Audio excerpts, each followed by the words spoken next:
Merci. Donc, je remercie le comité d'organisation pour l'invitation. Et donc j'ai la particularité d'à la fois suivre les patients et de faire en fait les examens d'échographie. Et très vite pour cette présentation, j'étais confronté à une difficulté parce que j'avais une demande en fait de la part des organisateurs qui était de mettre 40 à 50% en fait de nouveautés dans cette présentation. Et je me suis rendu compte qu'en fait en imagerie c'était extrêmement hétérogène en fonction des centres. Il y a des centres qui ont mis en place ce qu'on appelle des systèmes de fast track où les patients sont vus rapidement et bénéficient dans les meilleurs délais d'une imagerie, et puis des centres où c'est plus embryonnaire. Et donc vous verrez sur mes diapositives, les diapositives en encadré rouge, c'est ce qui se fait en fait dans certains centres organisés, et les carrés verts, c'est plutôt les choses à faire dans les années à venir. Donc c'est tout à fait d'intérêt en fait de parler d'imagerie dans les vascularites des gros troncs, puisque avec nos examens d'imagerie, on va d'une part être capable de retrouver en fait les épaississements inflammatoires que l'on voit en fait très bien ici en anapathe, et avec les imageries métaboliques et certains contrastes, on va être capable aussi de mettre en évidence des activités inflammatoire. Et il y a 2 examens actuellement qui écrasent en fait tous les autres modalités d'imagerie dans l'artérite acellugéante, c'est l'échographie et le TEP scanner. Et donc en 2022, sur les critères en fait de classification ACLR, ce sont les 2 modalités d'imagerie qui sont rentrées en fait dans ces critères.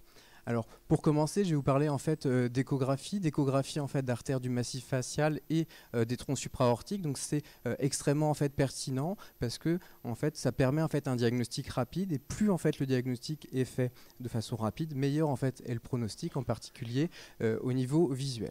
Et là, en fait, on se heurte à un premier problème, c'est-à-dire que pour proposer en fait ce type d'exploration, en fait, il faut des gens qui savent faire en fait l'exploration, et ça c'est un petit peu plus compliqué et c'est beaucoup débattu. Donc la première en fait notion, c'est de savoir où regarder, et donc on va regarder d'abord les artères temporale. Et en fait, l'artère temporale, on va la découper en fait en 3 segments. Le tronc de l'artère temporale, en fait, juste en avant du tragus. Donc, je me suis rendu compte pendant des années, je ne savais pas bien chercher les artères temporales. Donc, il faut vraiment aller ici devant. Et ensuite, vous allez regarder le rameau frontal et le rameau pariétal. Ensuite, vous pouvez regarder avec exactement les mêmes réglages en fait l'artère faciale. C'est extrêmement simple et il y a les mêmes signes. Et là, on rediscute, on revisite aussi la sémiologie. C'est des gens qui ont en fait des douleurs de mâchoire en fait sans claudication.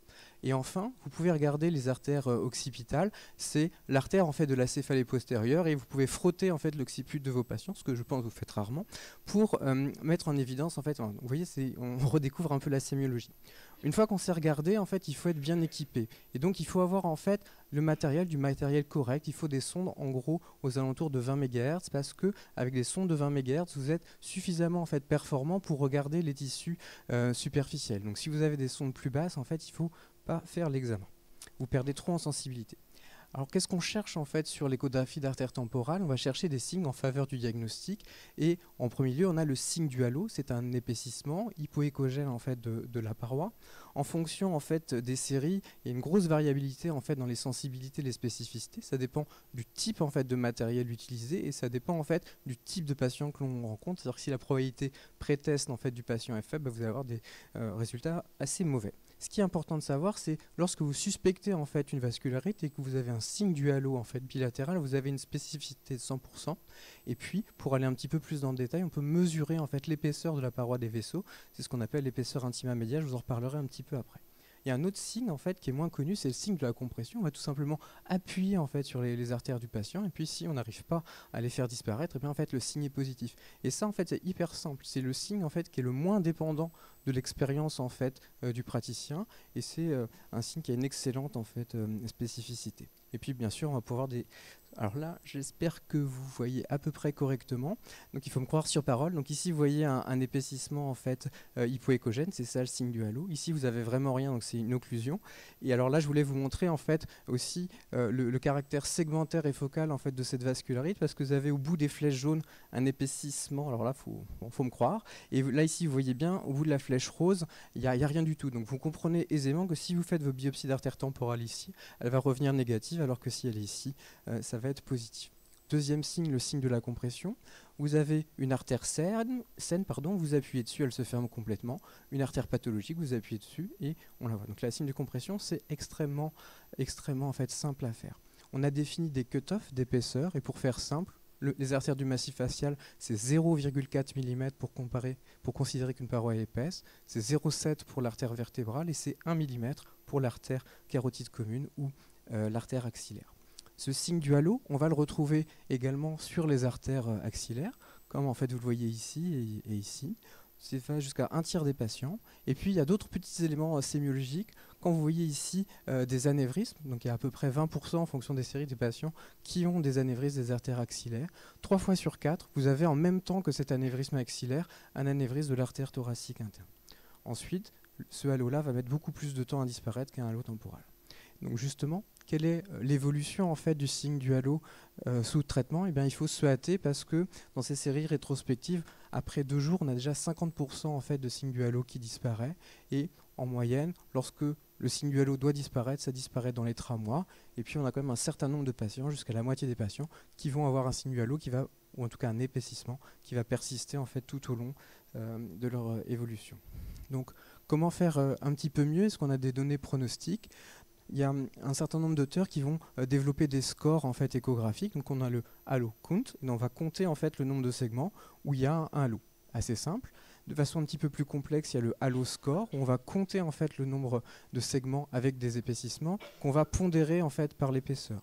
Donc c'est ce que vous voyez ici. Donc on va analyser notre artère temporale, le tronc, la branche frontale, la branche pariétale et l'artère axillaire. Donc ça fait 4 segments de chaque côté. Et puis on va multiplier par l'épaisseur. 0,5 ça fait un grade 2, 0,8 ça fait un grade 4. Et avec ça en fait on va avoir un score. Et ce score, il nous permet en fait d'identifier des patients à haut risque et faible risque en fait d'atteinte visuelle, et puis il va également nous dire si on a de bonnes chances d'avoir une biopsie d'artère temporale positive.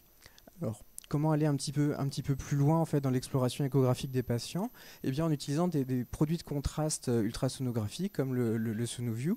Donc c'est des toutes petites billes qui vont en fait rehausser en fait les zones plus vascularisées. Et donc comme on sait qu'il y a une augmentation en fait du nombre de vasa vasorum dans la paroi de l'artéritas subjugante, bah, ça pourrait être intéressant. Donc en pratique, on a un patient qui a un épaississement, ici vous voyez en niveau de gris, et puis bah, on ne sait pas si cet épaississement c'est actif pas actif. On envoie nos bulles et on voit en fait ici les bulles dans la parole, alors qu'ici il n'y a rien. Donc ici on va dire que c'est actif et pas actif. Alors c'est un examen qui n'est pas extrêmement facile parce que c'est un examen en fait qui est dynamique, et donc l'interprétation c'est pas toujours simple. Donc ici vous avez une artère axillaire, ici vous avez la même artère axillaire avec une sténose, et donc vous allez voir apparaître plein de petits points blancs dans la paroi, et c'est ça en fait la prise de contraste, ce que vous allez voir apparaître ici. Donc voilà, donc ça va assez vite. Donc là c'est une image en fait qui est un peu caricaturale, mais en fait c'est pas si simple. Et quand on fait une étude multicentrique et qu'on essaye de voir en fait les taux de concordance inter et intra-observateurs, en fait on n'y est pas. Donc on peut pas utiliser l'analyse en fait visuelle pour dire c'est actif pas actif. Peut-être que dans quelques temps on pourra utiliser des logiciels qui vont compter en fait de façon automatique les bulles dans la paroi, et peut-être que ça sera un peu meilleur. Donc c'est pas un examen à mettre à la poubelle, il faut juste attendre un petit peu avant de l'utiliser. Et justement, en termes d'intelligence artificielle, lorsqu'on fait une analyse des images en fait, d'écho d'artère temporale pour pallier en fait, à la compétence de l'opérateur qui n'est peut-être pas assez habitué, on voit en fait, qu'il y a des modèles d'intelligence artificielle tout à fait performants, avec vous voyez, un laser sous la courbe pour le diagnostic qui sont excellentes, que les images soient standardisées ou pas. Et donc pour finir, l'OMERACT, qui est le groupe de recommandation ultrasonore de l'EULAR, recommande d'utiliser un score LOGUS, qui est en fait un compte du nombre de segments atteints pondéré en fait par l'épaisseur. Donc les prochaines études en fait en échographie, elles utiliseront en fait ce score qui est LOGUS. Deuxième imagerie, la TEP, c'est une des TEP avec un traceur non spécifique, c'est le 18FDG. Là aussi, en fait, il faut bien avoir en tête les facteurs qui influencent en fait l'interprétation de la TEP. En premier, c'est le temps d'acquisition. Donc, c'est le temps entre le moment où on injecte le produit de contraste, le traceur, et l'acquisition de l'image. Plus en fait ce temps va être long, moins le signal va être spécifique en fait dans la paroi artérielle. Les Espagnols, ils utilisent en fait des temps à 120 minutes, donc ça fixe. Ils ont une sensibilité qui est énorme, et ils vont perdre énormément en spécificité. Donc en France, la plupart du temps, c'est 60 minutes.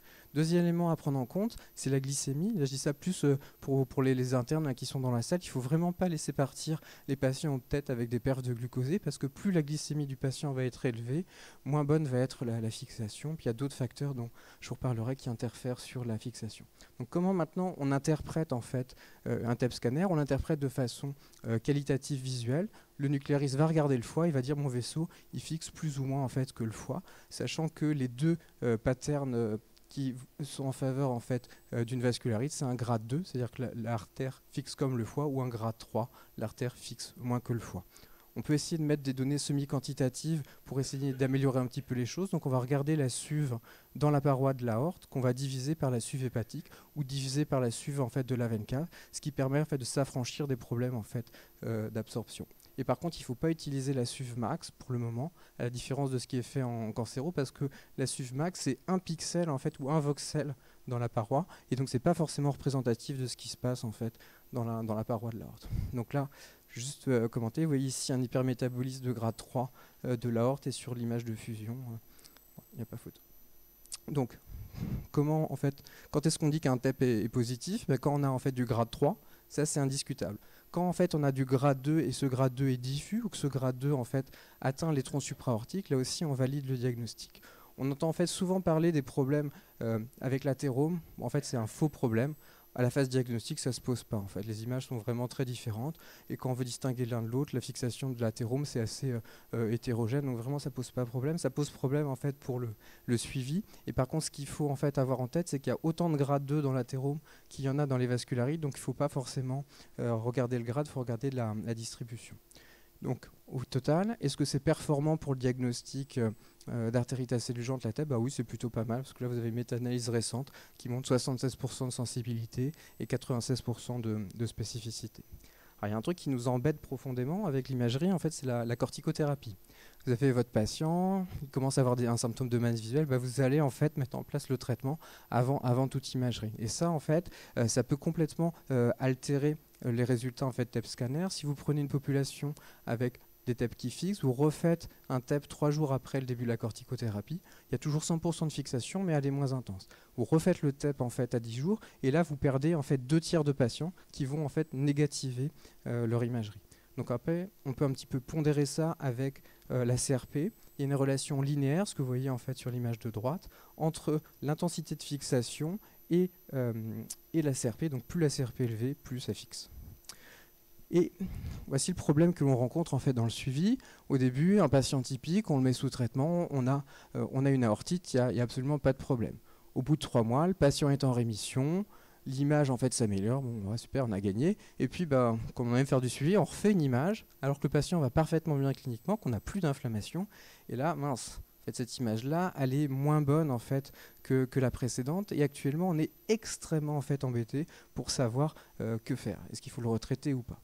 Pour essayer en fait d'avancer, il faut faire une analyse en fait en score, et le score le plus utilisé c'est le PET-VAS développé par l'équipe du NIH. On va prendre 9 segments artériels que vous voyez ici, on va faire le grading là 0, 1, 2, 3, puis on va faire une somme. Ça donne un score sur 27 et d'examen en examen, on va répéter le score pour essayer de voir un peu mieux, moins bien, etc. Mais en fait, on est assez limité parce qu'on n'a pas réussi à définir de seuil de PET-VAS qui nous rassure complètement ou qui nous inquiète. L'équipe de Bichat avait fait une étude où ils ont regardé ce qui se passait après 1 an de traitement avec une TEP à 1 an. Et on sait que les patients qui ont un TEP-VAS inférieur à 3, ceux-ci ne vont pas rechuter, alors que peut-être ceux au-delà de 7 vont rechuter. D'autres équipes ont utilisé d'autres cut-offs, mais ce n'est pas encore convaincant. Donc il y a encore du travail à faire et probablement utiliser autre chose. Par contre, ce qu'on sait de façon plus établie en termes de pronostic, et là c'est un aphorisme, c'est que plus ça fixe sur la TEP initiale, plus en fait ça dilate en fait dans le suivi. Et donc ça a été montré en fait par différentes équipes, et à l'ACR a été présenté en fait la semaine dernière un excellent travail de l'équipe belge où ils ont pris une centaine de patients, ils leur ont fait des TEP au diagnostic et ils les ont suivis dans le temps, et ils ont montré que les patients qui avaient des scores vasculaires élevés, des patients qui avaient des fixations intenses, développaient significativement plus d'anévrisme de l'aorte thoracique que les autres. Voilà. Donc plus ça fixe, plus il y a des problèmes en fait sur les vaisseaux après. Autre information du TEP-VAS, c'est la réponse en fait au traitement. Ici, on prend des patients, on leur fait un TEP scan à baseline, et puis on regarde ce qui se passe en fonction des traitements qu'on leur administre. En rose, vous avez les patients en fait sous corticoïdes, en vert sous méthocorticoïdes, et en bleu sous tossi et corticoïdes. Donc au début, on est super content, on a l'impression que le tossi fait vraiment mieux. Donc vraiment, les biologiques, c'est super. Et puis finalement, quand on regarde un petit peu plus loin, à 2 ans, c'est moins super parce qu'en fait, tout le monde en fait se rejoint. Et donc dans cette étude, il n'y avait pas de différence en fait de réponse en utilisant le TEP-VAS comme outil de mesure, quelles que soient en fait les modalités de traitement. Demain, on peut avoir des TEP scanners qui sont numériques. Avant, dans l'analyse en fait des artères du massif facial, on était extrêmement gêné par le cerveau en fait qui captait en fait tout le FDG et qui bavait sur les artères temporales, les artères du massif facial. Et avec les nouveaux TEP, donc ici c'est un de mes patients qui a une atteinte de l'artère maxillaire, on arrive maintenant à voir en fait les artères du massif facial. Et quand on combine les artères du massif facial plus les artères classiques, on va gagner en fait en performance en termes de sensibilité et de valeurs prédictives négatives. Ce que l'on recherche avant tout dans les TEP, c'est un traceur qui soit bien meilleur que les autres. Et ici, il y a une revue de littérature, alors c'est un inventaire à l'après-vert de tous les marqueurs possibles. Et finalement, dans les publications, il n'y a vraiment pas grand-chose. La seule publication un peu plus probante, c'est une TEP avec qui cible le récepteur 2 de la somatostatine. C'est un récepteur qu'on retrouve en fait sur les macrophages résidents en fait de la paroi artérielle. Et il y a 2 traceurs qui sont déjà en fait sur le marché et en clinique qui ciblent en fait ce récepteur. C'est un qui est au gallium et l'autre c'est une octrotide marquée. Et donc avec ces traceurs qui ciblent en fait ce récepteur, on est capable en fait d'identifier, alors là c'est Takayasu mais il y a la même chose sur le Horton, des patients inactifs, des patients qui ont des vascularites indolentes ou actives. Et comme en fait ces traceurs fixaient très fort sur le foie, ils ont utilisé un TBR avec comme référence le sang veineux cave supérieur.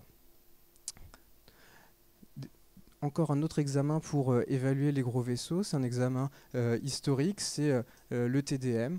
Et donc on va voir un épaississement circonférentiel de la paroi de l'aorte. Il y a un énorme débat sur à partir de quand en fait, on considère que c'est épaissi. Certaines études disent 2 mm, d'autres 3. Et l'équipe de Dijon, alors il y a certaines critiques qu'on peut faire sur ce travail, mais il nous a proposé un seuil qui est plutôt pas mal, à 2,2, où vous voyez la spécificité de 98%, une sensibilité de 67%. Si on regarde ce qui est fait classiquement, c'est 3 mm, bien vous voyez en fait la sensibilité en fait du 3 mm est insuffisante pour montrer des choses. En scanner, on peut avoir une analyse un petit peu plus fine et regarder en fait la prise de contraste de la paroi au temps tardif. Donc c'est la différence entre ça et ça. Franchement, c'est vraiment pas évident à l'œil, mais par contre, ça serait ça qui serait le marqueur d'activité le plus performant en scanner, puisqu'il est le premier en fait à disparaître. Si on s'intéresse à l'épaississement de la paroi, ça c'est nul, parce qu'en fait, à 1 an, il y a 70% en fait des patients qui restent aussi épais qu'au départ. Donc l'épaisseur, en fait, c'est pas un bon marqueur pour juger de l'activité de la paroi. En termes pronostiques, il y a quand même peut-être une petite place en fait pour le scanner. Donc ça, c'est une étude multicentrique française où on a pris des patients qui avaient tous des aortites. Ils ont tous eu au diagnostic et une TEP et un angioscan. Et on a comparé les gens qui avaient la TEP positive seule versus ceux qui avaient la TEP positive plus le scan positif. Et les patients qui avaient un épaississement de la paroi scan rechutaient en fait beaucoup plus que les autres dans le suivi avec des traitements initiaux comparables. Donc il y a peut-être quelque chose qui se passe dans la structure. Et voilà. Je vais aller très vite sur l'IRM. Je vois Maxime qui s'impatiente. Donc sur l'IRM, en gros, l'IRM de l'aorte, c'est pas encore tout à fait au point. On nous raconte beaucoup de choses, mais en fait, on a un degré de résolution qui est pas encore assez bon en fait sur la paroi, et on nous vend des choses sur l'œdème de paroi et tout ça. Et franchement, c'est pas encore assez au point. Ce qui est plus au point en fait, c'est l'IRM en fait du massif facial, où en fait, on va vraiment voir les choses. Donc là, quelques images d'IRM où vous avez une aortite ici, vous avez en fait une autre aortite ici avec un hyposignal circonférentiel, et là tout autour vous avez une prise de contraste pariétal assez jolie. Pendant 2 ans j'ai fait des IRM à tous mes patients, c'est les seules images que j'ai sorties, donc c'est vrai, on n'a vraiment pas atteint le niveau de résolution suffisant. Et maintenant ici c'est l'IRM temporal, et donc vous voyez ici une prise de contraste de la paroi, un épaississement et également un épaississement enfin, des tissus périartériels. Avant-dernière diapo, on n'a pas parlé d'œil, j'ai pas le temps de vous parler des angiographies, parce que là aussi il y aurait des choses à dire. Et la semaine dernière, à l'EULAR, une équipe en fait canadienne a proposé une évaluation de la taille de la gaine en fait, du nerf optique qui, dans leur population orthone, était plus importante que dans une population contrôle. Donc peut-être que ça sera un marqueur d'avenir. Et donc pour résumer, l'imagerie c'est utile pour le diagnostic. Dans le suivi, c'est encore un petit peu trop tôt pour le positionner. En échographie, vous allez chercher un halo, une compression, et vous attendez à ce que vos opérateurs vous rendent en fait un score. La même chose, un score pour le scanner. On va faire un grading visuel. Attention à la corticothérapie. Si vous êtes à plus de 10 jours, il ne faut peut-être pas forcément en fait, faire l'examen lorsque vous êtes sur une phase initiale de traitement. Et l'IRM, oui, pour les artères du massif facial. Je pense que j'espère pas trop avoir débordé.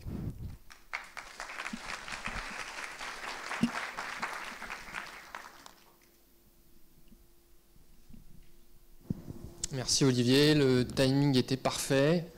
Est-ce qu'il y a des questions ?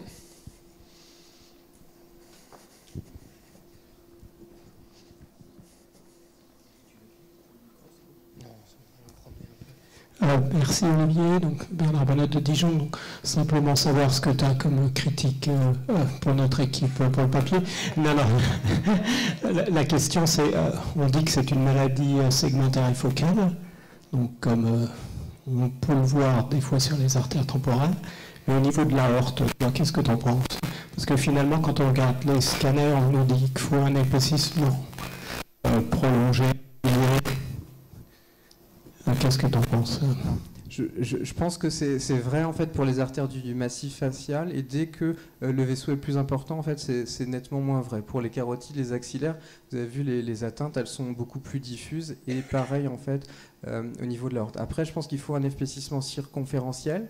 Il n'a pas nécessairement besoin en fait d'atteindre toute l'aorte, donc je dirais que c'est pas, enfin, pour retenir en fait le diagnostic, non, je le ferai pas, parce qu'on a des patients qui ont des épaississements et qui sont hypermétaboliques, et pour autant c'est pas en fait la totalité en fait de l'aorte. Et d'ailleurs, lorsqu'on interprète les TEP, nous, mais comme le PET-VAS, on va découper en fait l'aorte en segments. Donc peut-être oui, il faut que ça intéresse soit l'ascendante, soit la crosse, soit la descendante, mais je pense qu'on peut avoir qu'un seul segment atteint. Il faut pas forcément avoir la totalité en fait du vaisseau, parce que les charges inflammatoires sont importantes, parce que c'est pas du tout la même chose que sur les carotides. Donc je pense que c'est très vrai pour le massif facial, pas vraiment pour les autres.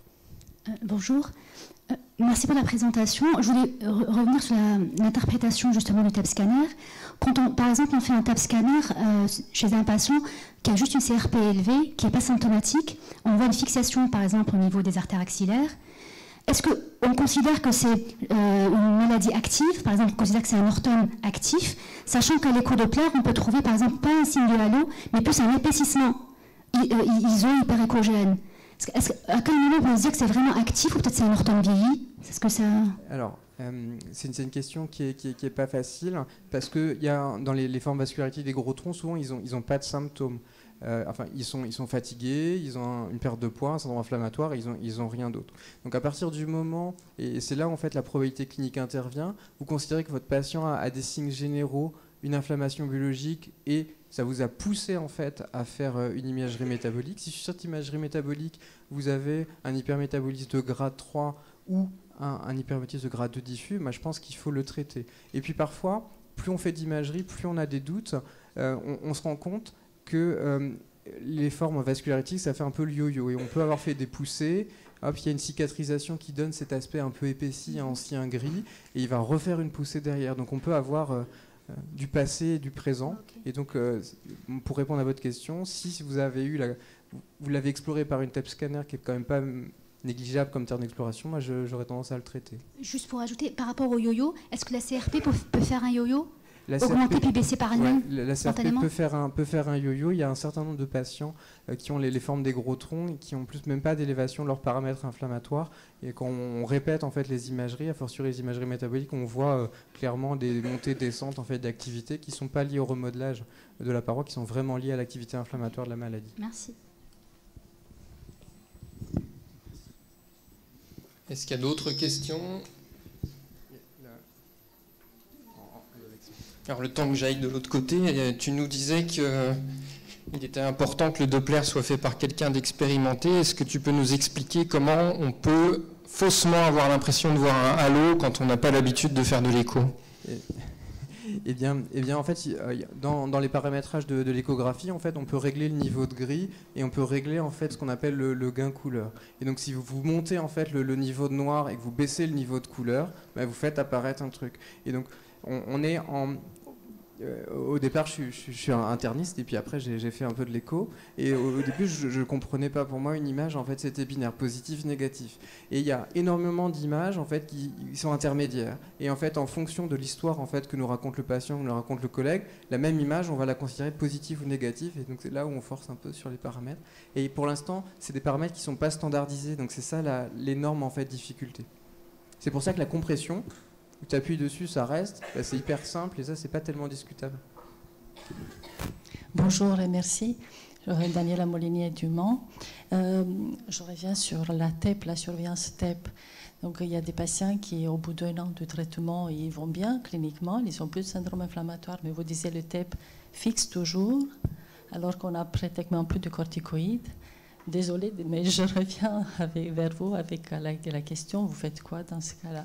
Eh bien, alors, c'est un peu prématuré pour vous répondre. On est en train de reprendre avec des différents centres justement ces patients pour essayer, avec un score différent, de sortir le pronostic. Alors là, moi, ce que je fais, voilà, c'est discutable. Au début, je les traitais pas parce que je dis on traite pas une image. Et en fait, quand on finit par les suivre, assez souvent, en fait, ces patients, alors parfois c'est plusieurs mois après, vont rechuter. Et donc maintenant, moi, j'ai tendance. Alors nous, à Nantes, on a un score sur 51 points, donc c'est plus précis que ça, à utiliser en fait le score. Et voilà. Et donc, quand le patient a un score élevé, quand le patient en fait a déjà un passé de rechute, clairement, je les retraite. On en reparle dans quelques temps quand j'aurai des données plus précises à vous montrer. Merci.